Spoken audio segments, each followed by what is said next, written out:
summer appeared on Fox News and alleged that what Elon Musk's Twitter files showed was, quote, evidence that the Biden campaign colluded with big tech to suppress a story that we now know is 100% true, unquote. That is simply not true. It is not true based on what we knew then. It is not true based on what we know now. Mr. Roth, in a declaration to the FEC in December 2020, you stated, quote, I did not receive any communications from or have had any communications with representatives of Biden for President, the Democratic National Committee, or any of their agents regarding the New York Post articles before Twitter implemented the enforcement actions on October 14th, 2020, unquote. Mr. Roth, do you stand by that statement? Yes, absolutely. It's also worth noting that your colleague, I believe, Lauren Culbertson, told the FEC the same thing. Ms. Gaddy, did anyone from the Biden campaign or the Democratic National Committee direct Twitter to remove or take action against the New York Post story? No. Mr. Baker, same question to you, please. Not to my knowledge, no. So, the evidence is clear. Neither the Biden campaign nor the DNC had anything to do with Twitter's decision-making about the New York Post story. My Republican colleagues are using what are otherwise innocuous emails to suggest that there was somehow collusion between Twitter and the Biden campaign.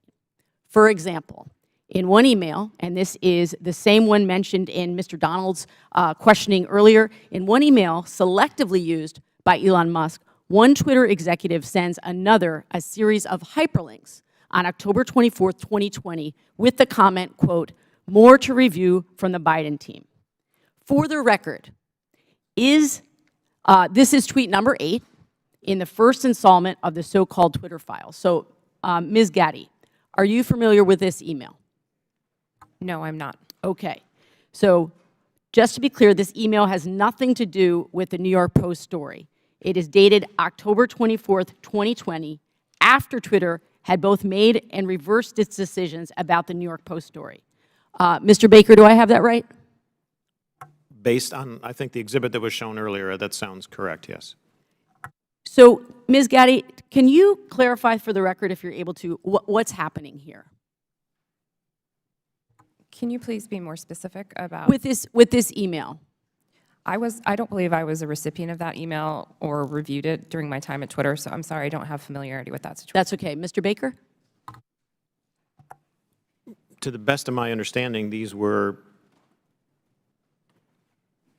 tweets that the campaign had concerns about. I don't know the details of those, and they were referred to Twitter as, I'm not sure exactly why, but I can't get inside their heads, but they were referred to Twitter, and Twitter reviewed them, and someone, again, going off the exhibit from earlier, said they were handled. I don't know what that means in terms of whether they took any action or didn't take any action, but at least they addressed the matter. So I believe that's what I construe from that email. Appreciate that. So, from my understanding of everything that we've heard today, it's really not uncommon for outside entities, including, as we've heard, Mr. Trump's campaign, to request that Twitter remove content that violates the company's terms of service. Is that correct, Ms. Gaddy? That is very common globally. Thank you. So, to the best of your ability to answer, Ms. Gaddy, were any decisions approved or acted upon based on the political party making the request? No, our teams were trained to enforce our rules consistently and fairly without regard to any sort of political ideology. Thank you. So I believe that what's happening here is my Republican colleagues know that the premise of this whole hearing is misleading. There is no evidence that the Biden campaign had anything to do with the Hunter Biden New York Post story. And the evidence we do have simply shows that the Biden campaign did what the Trump campaign and millions of Twitter users do routinely: flag content and ask Twitter to conduct its own review to determine whether it violates Twitter's own rules and policies. I yield back.